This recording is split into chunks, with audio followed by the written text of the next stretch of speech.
opinions and beliefs presented on this program do not necessarily reflect those of the management, the affiliates and broadcast partners, or the sponsors. Listener discretion is advised. Scarefest Radio, the radio you can see.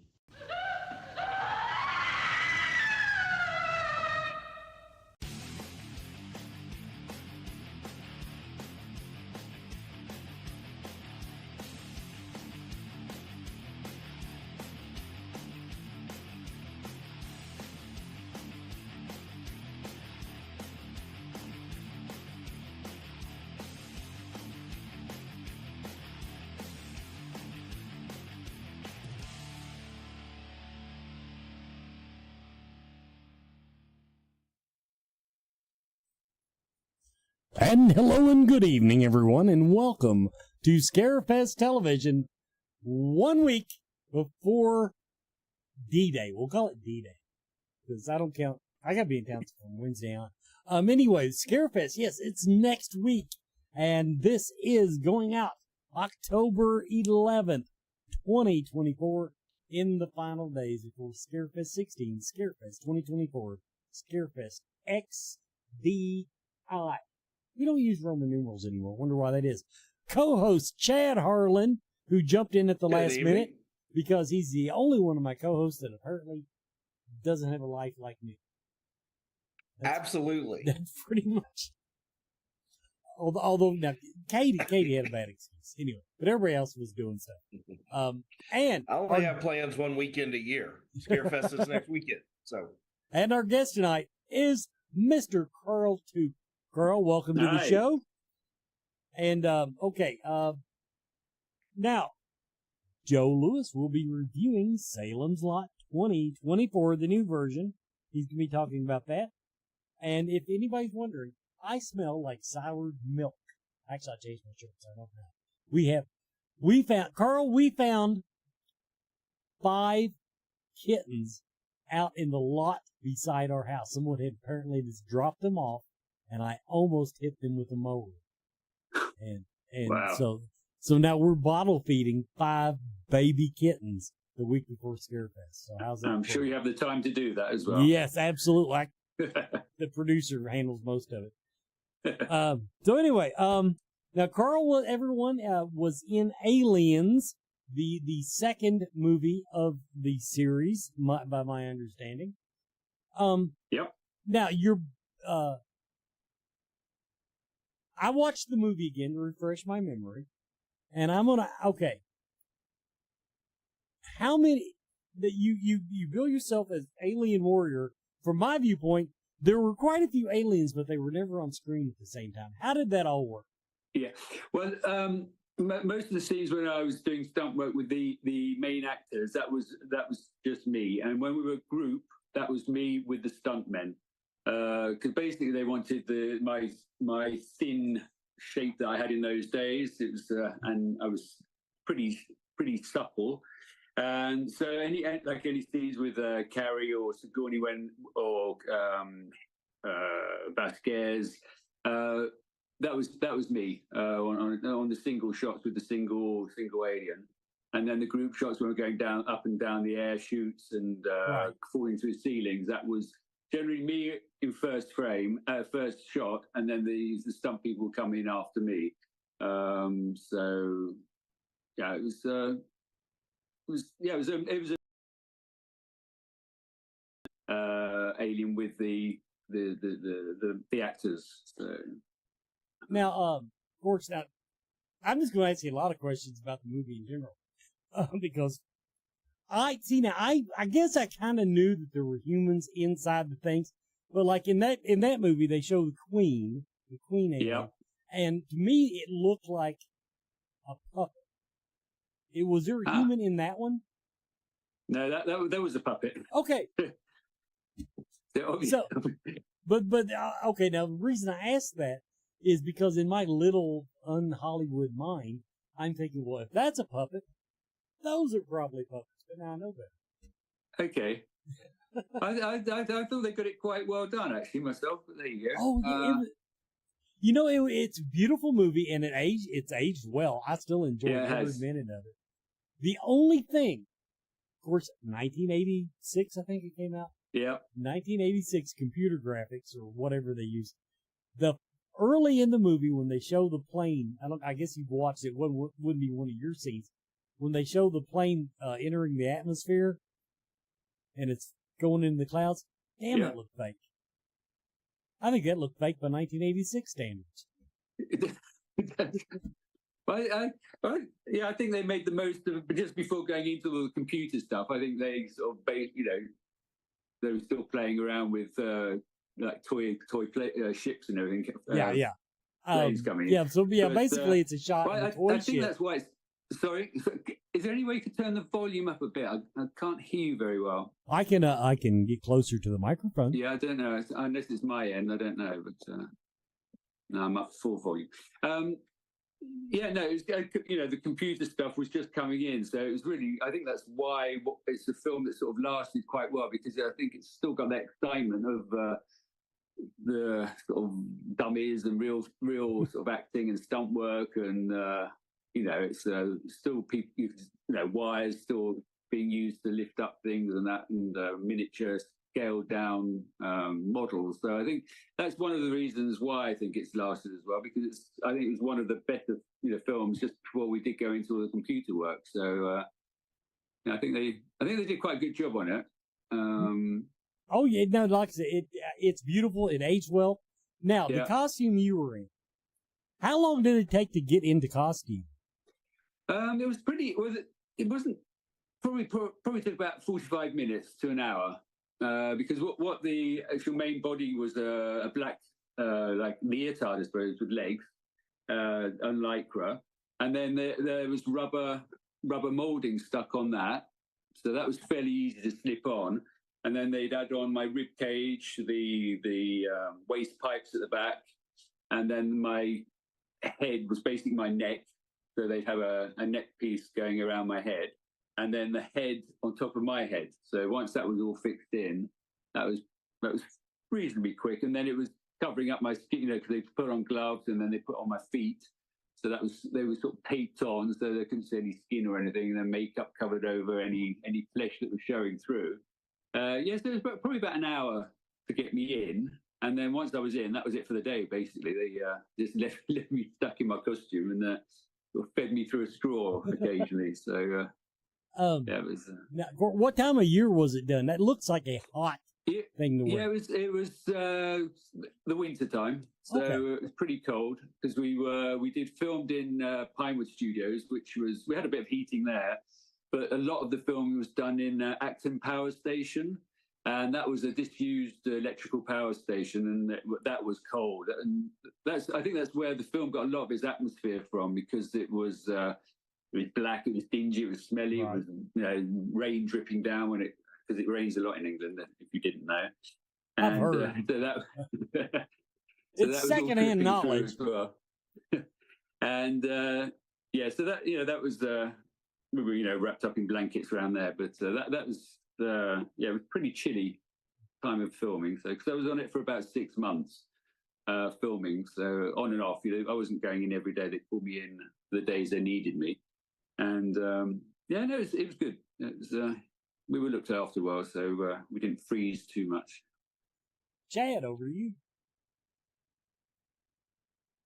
Good evening, Carl. It's a pleasure to speak Chad, to how you. Doing? Great. I'm going to take it back a little bit. I know we have a lot of fans that are going to be very excited to come meet you at the convention. Why don't we tell them a little bit about your history and how you grew up and kind of what led you in this path? Yeah. Well, I was born in London a few years ago, and my parents were hairdressers. They were in the hairdressing trade, so I grew up in that sort of situation. And then I went to a boys' grammar school, and then we were having to play rugby and sports like this, and we had to do it, but I decided to dive off and go to the tap dancing lessons for some reason. I really enjoyed it. And then I sort of decided I wanted to go to actual dance college, theatre school and that. And that didn't go down too well. But my parents were pretty understanding after we'd had a few discussions about it. So I went off to theatre school. We did the training there for 3 years. And then my aim was really going to the West End Theatre, which is the theatre land of London. And so I was lucky enough, I got my first job was going to the West End, which was in a musical called Call Me Madam. Great costume piece and some great dancing. Good for dancers to be in and that. So I was doing that. And then it went, I was doing television, cabaret, more West End shows. And then I was doing a play by Tom Stoppard. He wrote and produced, I think, the film Brazil. I don't know if you've heard of that. But quite a weird play. And in that, I was having to be an astronaut and I was on wires. And I was sort of going across the stage on wires.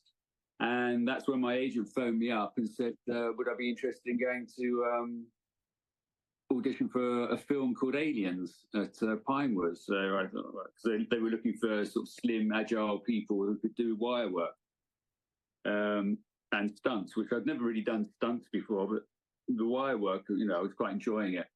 So we went along. It was a bit of a laugh, really, because I didn't think there was any chance of me getting a film in a big Hollywood movie and that. And so I went along with a friend of mine, and there's probably about, well, it seemed like thousands when I walked through the studio doors. There's about 1,000. There's probably about 200, 300 people going for the same job. So I thought, oh, well, there's no chance of me getting that. And when the audition started, James Cameron was there with Stan Winston, who did all the costume designing and everything. So we hadn't seen the costume or anything at this point. So they just said, well, can you all move like aliens? So it was like 200 idiots walking around trying to pretend to be aliens.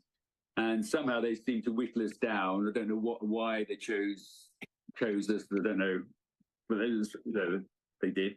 And then I suppose I think it was the last audition we did, they had us jump off about a 12-meter scaffolding, and they wired us up, and they just said jump and move like an alien. So, when you're in these auditions, the adrenaline's pumping, you just want that job. So you do what they tell you, and jumped, and that was it. We went home, and then I got a phone call, and the agent said, well, they want you to do the job. Because originally they were looking for about 12 people to do the role of the alien. And I don't know whether it was for economical reasons or whatever, they just wanted one in the end. And they chose me. So that's the wrong way to look at it. Obviously, they couldn't find anybody else that could do it. Well, no, you were the only one with the skills they needed. Yeah, but I was over the moon with it when when the agent said you've got it. I just wasn't expecting it. It was I wanted it, but I just wasn't expecting it. And then when you get that call come through, it's like, whoa, here we go. So yeah, and it was great. And then that's how I got onto the film, and that's sort of it's a great. And I wasn't really when I started out. I wasn't really set out to do that. It wasn't even in my mind to do sort of stunt work and work on a film like that and doing something apart from the dancing that I was doing. So, it was quite a experience and a good learning episode, really, to doing a film like that. Just seeing how the film was made, incredible. So, being in that whole Hollywood situation was incredible. Yeah. I wouldn't have thought about it until you laid it out, but it makes perfect sense with a creature like that they're trying to create, to use a dancer with your knowledge of movement and those skills. Well, I think that was partly because I could get into certain positions that maybe a stuntman couldn't, because stuntmen are generally they're sort of a bit bulkier than I was and not quite as supple. So I was able to get in some of the weird positions and movements they wanted us to do, wanted me to do in the costume. So, that was to my advantage, really. So I think that's one of the reasons is the slimness and the agility, the suppleness of the body I had then. Because, it's like, we were put in some sort of weird tight positions in some places, set into the scenery so you couldn't see me. So You had to, had to have the strength to keep yourself in that position and to sort of feel small enough to hide yourself. So it was, I'm sure this. Sorry. I'm sure the study you've done of movement too helped you create the character as to how because generally when you're dancing, you are putting your body into some weird positions sometimes, which aren't completely natural. So that lended itself a bit to the movement of the creature itself. So finding a position that wasn't completely human, with more like a sort of reptile sort of feel towards the movement. But you just think that's in your imagination. That's how you think. Oh, this is how the end is going to move. So I think like I'm sorry. No, carry on. I think like Wes said that the fact the movie holds up and is still a classic at this point shows how successful you were with that. But right now I'm going to have to toss it to a commercial. We'll be right back with Carl. Okay, great. Bombs is a 2024 Scarefest weekend sponsoring vendor. The Bombs makes bath and body products for everyone. Ashley Dobbs makes unique small batch hand-painted bath bombs, plus sugar scrubs, whip soaps, and body oils. Find the Bombs on Facebook and at the monthly Central Kentucky Mystical Market in Lexington. Scarefest weekend sponsoring vendors make the event happen. Be sure to tell them that you heard it here on Scarefest TV. Today's Crypt features deals with talents in the horror community, from mask makers, sculptors, artists, and more. Plus, podcast Live in the Crypt, shooting the shiz with BK and the Swag, and BK and the Bees, Horror Buzz. Visit their website, join their Facebook group, and thank them for being a Scarefest sponsoring vendor.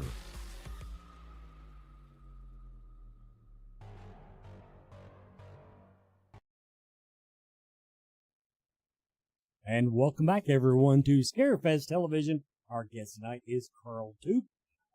He was in the movie Aliens.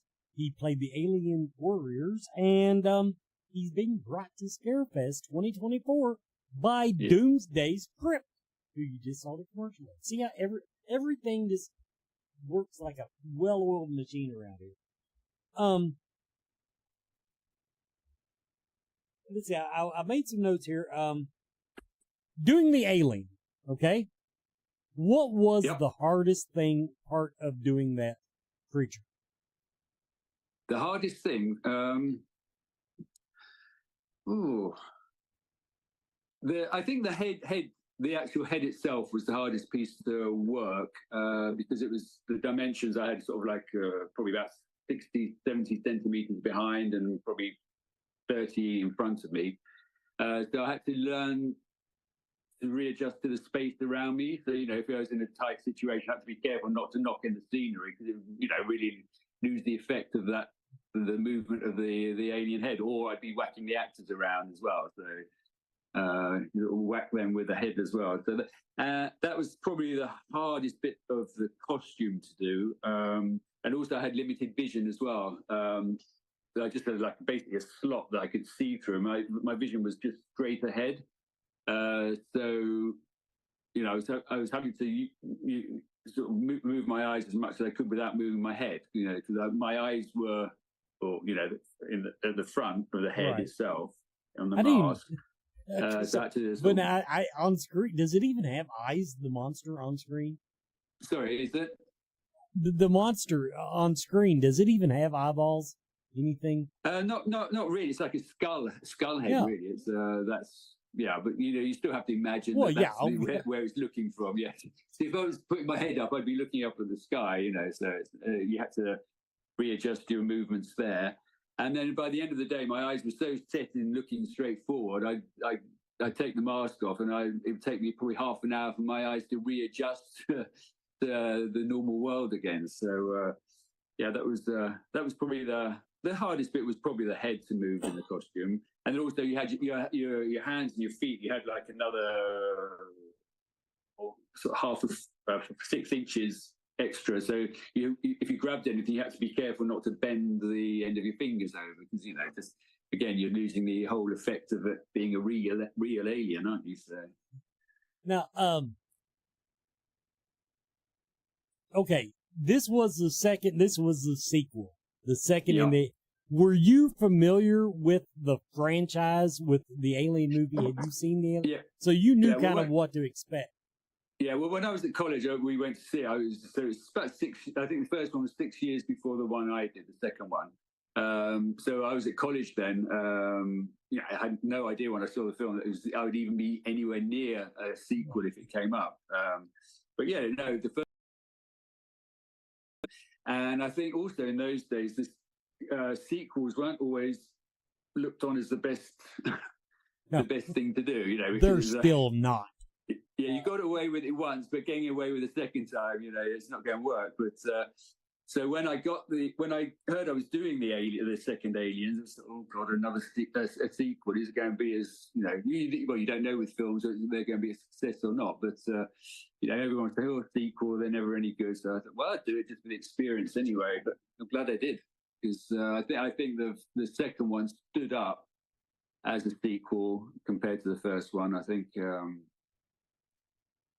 Some people, there's some camps that prefer the first one, some prefer the second one. But I think generally the idea is the first two were the better two of the franchise. They seem to be the most popular from the fans. So now, when I saw the first one, we loved it. It's screaming in the cinema and everything. It was hadn't seen something like that before. So and it had some good actors in it as well. Then the cast was heavyweight, absolutely. Now, me not being a movie expert, okay. Join the club. Did how much gravitas? I think would be a better to use a word that I don't even know the definition of. James Cameron. Of course, he'd done Aliens, and I know he was obviously a big director to be able to pull off the budget that it would take to do that movie. But when you went to work for that, I mean, from your perspective, not only just being a Hollywood production, how did you feel about working with that cast and with James Cameron? Well, I must admit, James Cameron, I didn't know that well at the time. He'd done I think it was Terminator before, and I hadn't seen that. But for me, it was Sigourney Weaver, really the one that scared me the most. Seeing her for the first time, that was the one that was. Oh God, I'm working with Sigourney Weaver, because I think when from the first one when we were sort of teenagers, we were all in love with Sigourney Weaver, and so knowing that I was working with her was probably the more. I was more impressed with that than actually James Cameron, which I was wrong there, wasn't I? So he had a little staying power. Great. Yeah, he had a little staying power. Yeah, but he's great. To work with James Cameron, you're seeing how he works. Is just he's a magician in a way. He sees things. He was asking us to do things. I thought, that's going to look like. A man in a suit going up up a ladder or something, and the way he filmed it and lit it and everything, he just had the vision of it, the end shot. So, which is, I suppose, the director's job anyway. But he filmed things backwards, and in my head, I couldn't work it out, but you just did what you were asked to do, and then when you see it on screen, that did work. We couldn't have done it any other way. So. No, it's very, very clever. Now, okay, before I toss you back to Chad, I got to tell you, when you told Chad about the 200 actors doing the alien walks, Monty Python's Ministry of Silly Walks went through my head. So that's my strongest British reference. Well, that's probably what it was like, actually. All just doing really strange walks. But, it's very British, I suppose, maybe. Chad. Carl, welcome back, Chad. Good to see you again. We walked through a little bit last time on my last segment where your kind of history And it sounds like most of your history prior to Aliens was in more traditional theater. Yeah. And then you did Aliens. Yep. And there's no other film credits. No. Was that a conscious choice? Did you go back to the theater, or? Well, it was partly choice. Well, it was choice and not really. I went back into theatre again, and it was, a few more shows. But having done the film, the reaction of other people in the business towards me, for some reason, in the dance world, they were very bitter. A few people, and people would phone up my agent or whatever and say, "Oh, he's dead," or he can't work, he's broken a leg or something. And I'm like, I don't know if I can actually cope with this. It's not what I came into the business for, and I don't. It just made me rethink the whole thing of what I was, because I was getting on a bit in age for dancing. I was getting towards coming up sort of 28, 29, 30. So you sort of have to start thinking about what you're going to do in the future, because dancing, once you're a dancer, it's very difficult to get out of that, people know you as a dancer. And I was pretty successful as a dancer in my field, in the West End. Once you get to know everyone, it's you get jobs passed on to you. And so I went out and started doing choreography myself. So I was choreographing shows and that. So that's what, rather than performing on stage, I became sort of behind the scenes a bit. And then I went over to the Caribbean, to an island called St. Bart's, and I was asked to do choreography out there for some hotels. Produced groups and that to do the dancing. That, so I went into that, and then I was so you're less known. It's not mentioned quite so much. It was cabaret work, and I was doing it in the hotels and that. So it was on a small line, which it was great. It was a great experience, because I was able to teach as well, because we were, especially out there, you didn't have all the talent that you had in mainland Europe or in the States. So I was finding the girls and the lads from a dance school that was there. We were training them up, and then there were sort of people that were working as waiters or waitresses, and they were able to dance as well. So that's how we got some groups going there. And then after that, you can't beat the opportunity to live in St. Bart's. So sorry, I said you can't beat the opportunity to live in St. Bart's. So. But you have to work when you're in St. Bart's, unless you're a millionaire. You have to be able to work to live there. But no, that was great. I was over there 12 years in St. Bart's, so that was a great experience.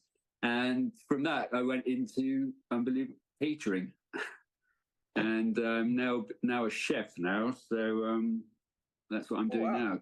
Yeah. Still a creative outlet, though.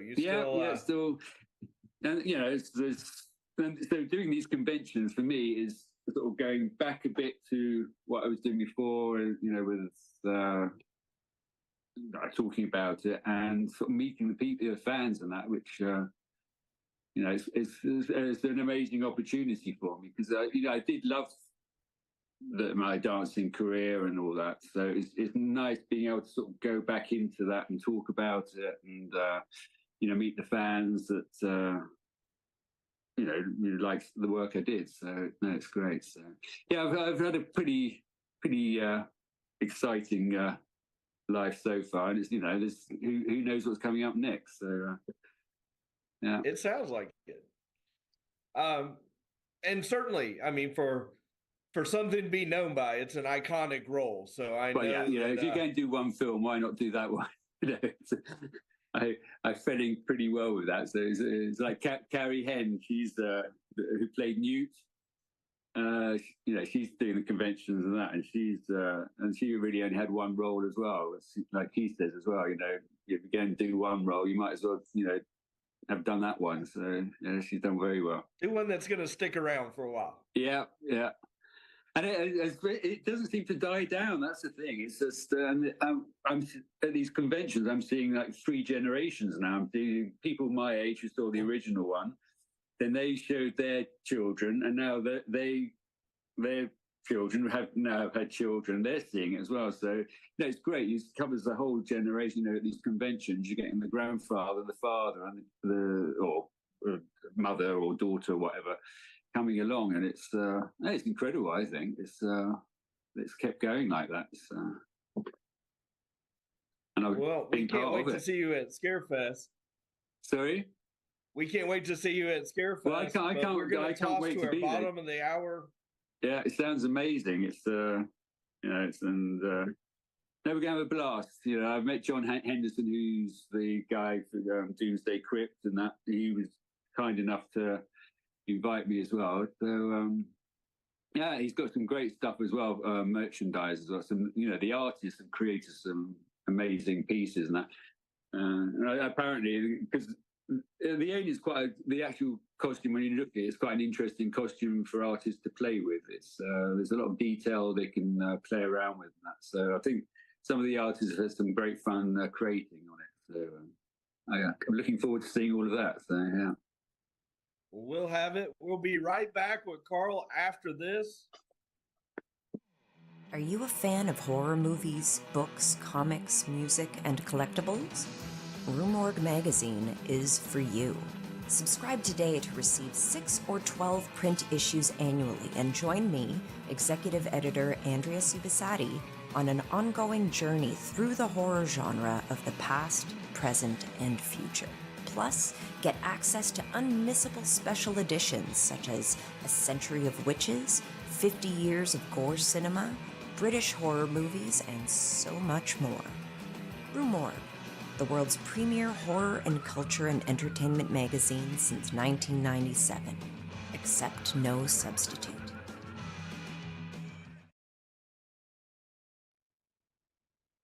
And welcome back, everyone, to Scarefest Television. Our guest tonight, Carl Toop, the alien warrior in the movie Aliens, brought to you by Doomsday Crypt at Scarefest 2024. Okay, Carl. Yes. A dancer, cabaret dancer, as you described, and shows and theater. I'm going to ask this question because it's one of those things I always wonder. When you do something professionally, do you still like to just go out and go dancing? No. Okay. I'm probably one of the worst dancers on a dance floor. I need to be choreographed, or I need to, I'm not very good at improvising on the dance floor now. So. Well, and people our age aren't, but see, I did ballroom dancing. Cool. Yeah. And so when I get on the dance floor, I just count in my head, walk through it, piece of cake. And if I start watching someone, I try and copy them, and I get it completely wrong again. So it's complete chaos. So I'm the one that stands on the sidelines watching. Yeah, genuinely with a glass in my hand. So now I'm a little surprised by it. Now I'm not saying I expect you to say, yeah, I go dancing all the time, but to just say that you're not a natural. I would think that to be a professional dancer, you would have that rhythm. And you could, in a word, you could fake it. Yeah, maybe I don't know. I don't know. I just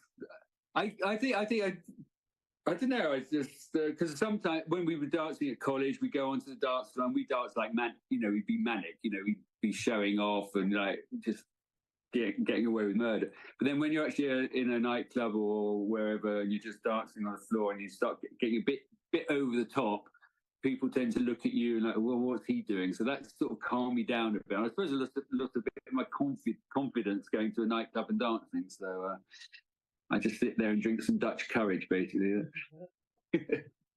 Okay, now, whoa, banged into my microphone. What do you do? Do you have any hobbies? What do you do for fun nowadays? For fun, work. I really enjoy my job. I'm like I said, I'm a chef now, but we have a food truck, and I'm really enjoying that. We're going out and to the market, and we've got a really good, clear, customer base now, and so that I'm really enjoying. And then otherwise, I'm traveling. I just like traveling, going different places. I have a trouble staying in one place. That's a bit of my problem. So being able to do these conventions and go on holidays as well at the same time is for me it's perfect. So I'm getting to see the different places. But No, like generally, like gardening. I've got a garden to look after. Eating. Yeah, no, it's. But at the moment, it is work. It's work I enjoy. So as long as I'm enjoying my work, I'm happy. As soon as I don't start enjoying my work, then I get out and start doing something else. Okay. Now, before I toss you over to Chad again, I was scrolling your Facebook, doing the whole stalker thing to get ready. Oh dear. And I saw, you were at a convention with Beatrice Butler. Yeah. Isn't she the most delightful woman on the face of the earth? She's incredible. I love her. She's we have a real good time. She just enjoys it as much as I do. She just loves it. She loves meeting the fans. She's so good with her fans and that. She just spends a lot of time. She really gets into the character with them and that. And no, she's great. And she likes her food as well. She's a very good cook. She loves sort of Eastern food. If you go to a restaurant, she knows exactly everything that's on the menu, and she can explain it to you and that. So yeah, no, great. Now one last question, serious question. Now, when you're at doing a convention, what is the most common thing that do people want you to sign photos, or is it paraphernalia? In other words, movie props. Yeah, it's a bit of everything, really. A lot of it's photos, but it's amazing what people have got in alien memorabilia. There's so much out there. I didn't realize there was so much out there, and they bring it all in, and stuff they've made themselves. Some of the armory they've made themselves, the guns and that, and they bring that in. They make they've done heads, alien heads, and some of the stuff they bring in is incredible. Yes, there's probably a mix. It's merchandise and the photos I'm signing. So, and also signing their flesh so they can get a tattoo with my signature on it. And well, now that's an honor. Yeah, weird, but there you go. I mean, I understand. I mean, the big movie. Nothing against you, but now, because I don't have any tattoos. I'm not a tattoo guy. Well, I'm not tattooed, so. But yeah, don't take this personal, but getting the stuntman from Aliens tattooed on my ass, no, I just don't see it. No, generally they have, it's not mine either, but I do say, think twice before you do this. When I sign it, you can wash it off, no problem. But they often have either a tattoo already done of the alien itself. So then they want. That's what they want me to sign underneath. So yeah, that makes sense. Chad. Yeah, it makes a bit more sense. Hi again, Chad. Oh, but still a big honor. Hello. We've talked about kind of your range from theater to cabaret to Alien. What kind of movies do you like to watch? Well, musicals generally, comedy musicals. I'm not a big cinema goer myself, I must admit. So, but I like it's not more of the light-hearted musical stuff. The film that actually got me into the whole thing of dancing and everything was a film called Hello, Dolly.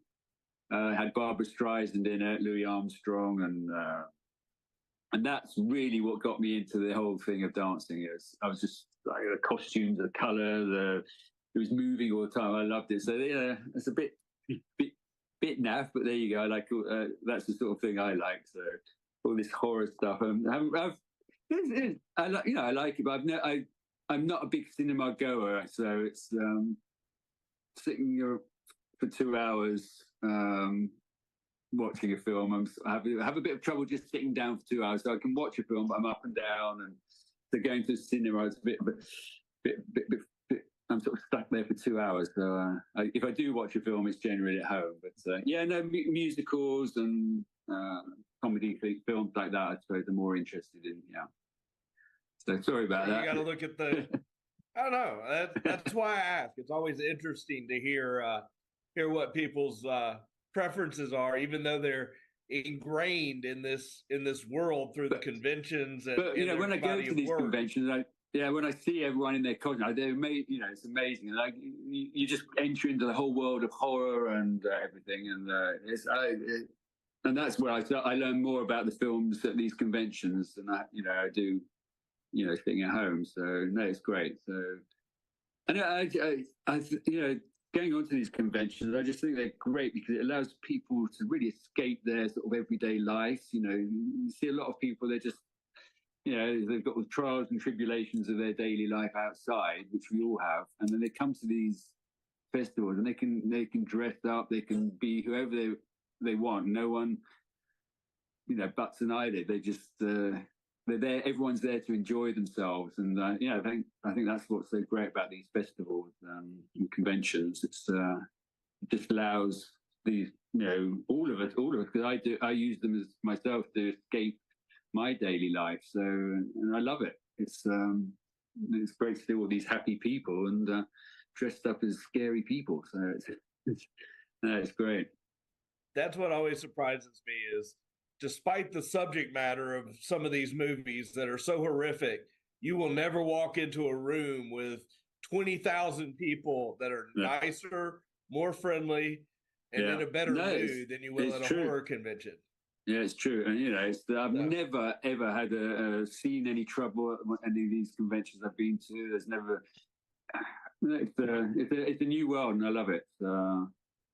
It's a great thing to be involved with. So I'm gonna just go back 1 second and say, if what you like is musicals and dance and comedy, and horror gets thrown in there, obviously, you should be focusing on Rocky Horror. Yeah, but that combines all of them. Yeah, I love Rocky Horror Show. Yeah, it's brilliant. But so as you transition into a chef, what type of cuisine do you focus on? Well, when I first got into it, we a mad idea. We bought this huge restaurant. It had a 200 seating banquet hall. It had a gourmet restaurant in the middle, and like we call them a menu of the day restaurant at the front.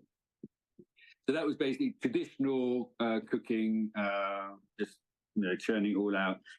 And then I've split it because I'm now living in France, and we're living in an area where they do a lot of duck and foie gras and lots of meat. So I thought, well, let's try and go against all this and do vegetarian.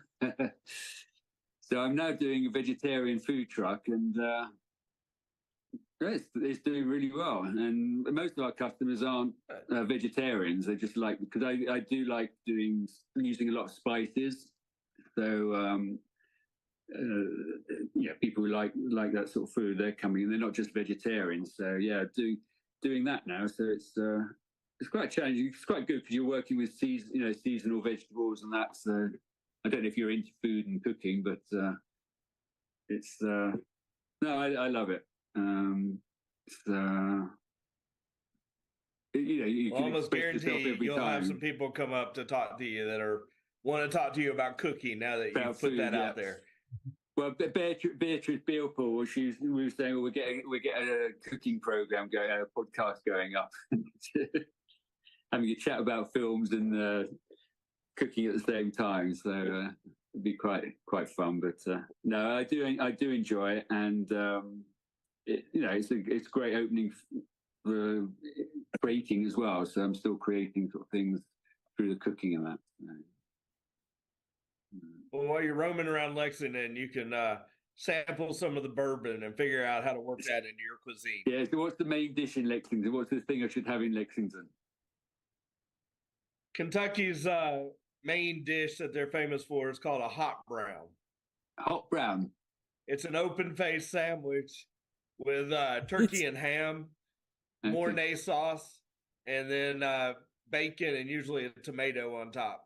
Okay. It is the richest thing you'll ever see. Okay, well that's on the list then. That sounds good. Yeah, highly recommended. Can't wait to get there. But right now we're coming up on our final break. I'm going to go ahead and toss that. We'll be back in just a moment. Okay, see you then. Trick or Treat Studios is a Scarefest weekend sponsoring vendor. Trick or Treat Studios is the one-stop shop for high-quality Halloween and horror. Shop masks, costumes, figures, collectibles, games, and more from your favorite movies. Find Trick or Treat Studios online at trickortreatstudios.com.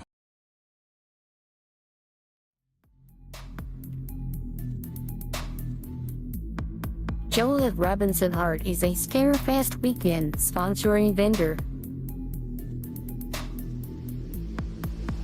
Joel Robinson has been the official Scarefest weekend artist since its beginning in 2008. Joel is a movie cover artist and a Universal Monsters artist. Visit Joel for posters, canvases, t-shirts, purses, and backpacks.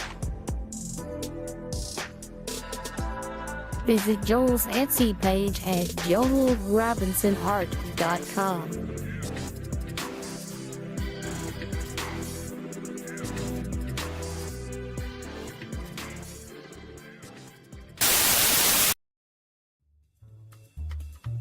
Hey, Scarefest, this is Joe Lewis. Next week, Scarefest. This week, Salem's Lot.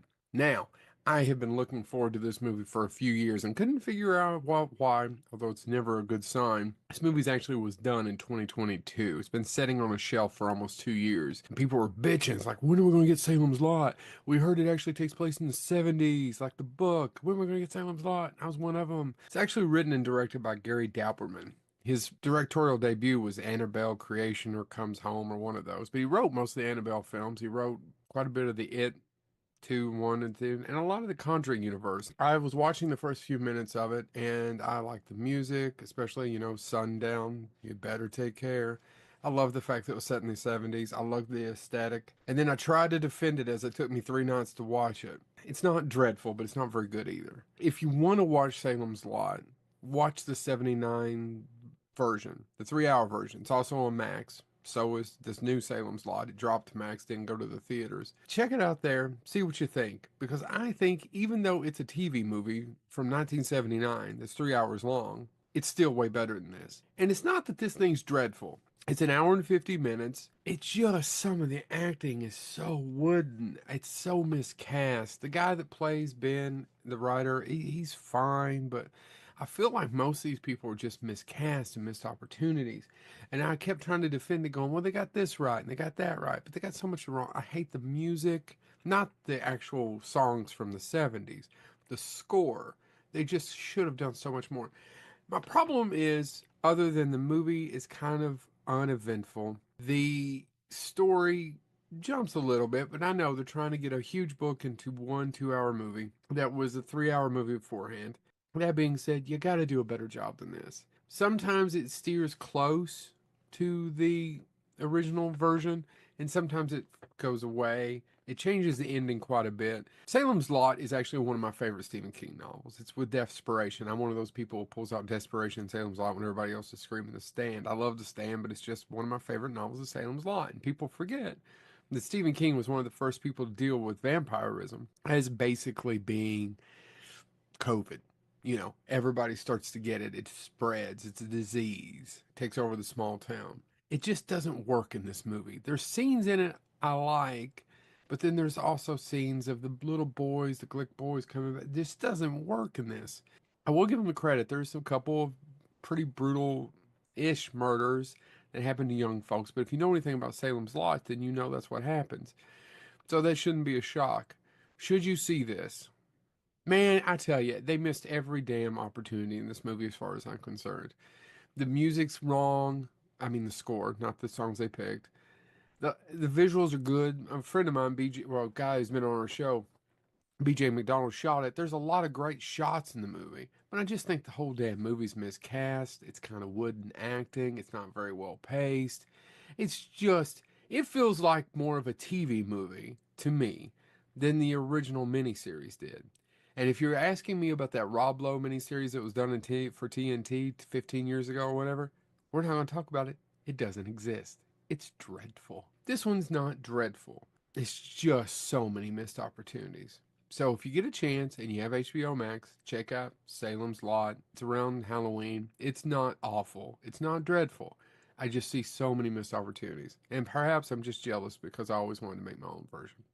This has been Joe Lewis. I'll see you next week at Scarefest. Stop by, say hi, remind me who the hell you are. Stay safe.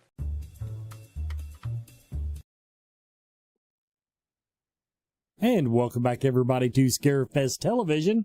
And, of course, we are sitting here talking with Carl Toop.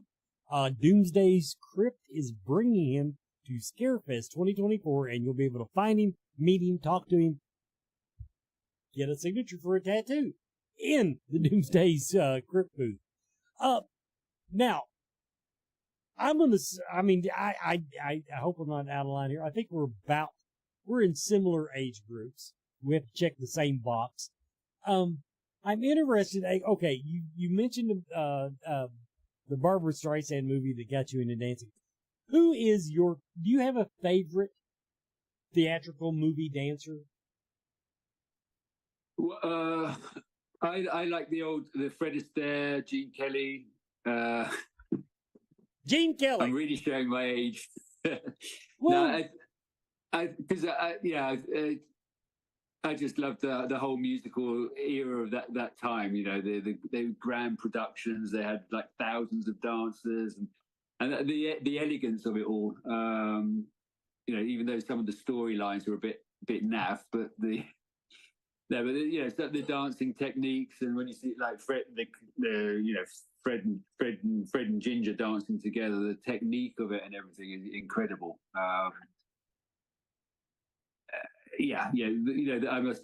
Fred Astaire, Gene Kelly, I like. He was a bit more modern, a bit more jazzy. I just like the elegance of Fred Astaire more than Gene Kelly. But no, Gene Kelly is pretty good as well. You know. Yeah. There was something about the way Now, I'm, of course, dating myself. Although, for the record, everybody, 1982 disco. That's okay. That's where that's where my roots are. But there was something about the way Gene Kelly moved that just fascinated me. Yeah. And so I'm on that page. Now, okay, since we're on talking about dancing and stuff, and you said about when you were young acting the fool and all that, but musically, think about popular music. How did you? Okay, dancing got really big, late 70s, early 80s. Were you a part of that movement, at least on the musical side? Was there something else you liked? Yeah, no. You know, the 80s. If you go to any nightclub now, it's always 80s music that gets everyone up dancing. Because when I started college, the thing that was going then was Saturday Night Fever. So that really got the disco thing going, especially for men. I think he got men interested in dancing and going to these. I think usually it was the girls dancing around the handbags, and the guys were standing around the edge. But I think John Travolta managed to get the men back up and out there dancing, and then the music afterwards, the 80s music,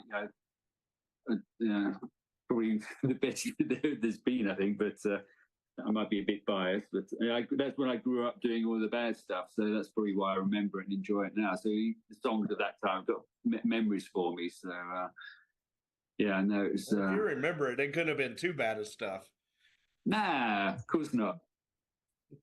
I was a good boy. I was. You're coming to Kentucky. Our tradition is to get drunk and pass out in a cornfield.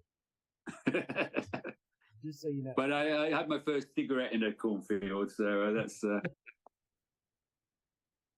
Bad mistake that was. Well, everybody, we've been talking to Carl Toop.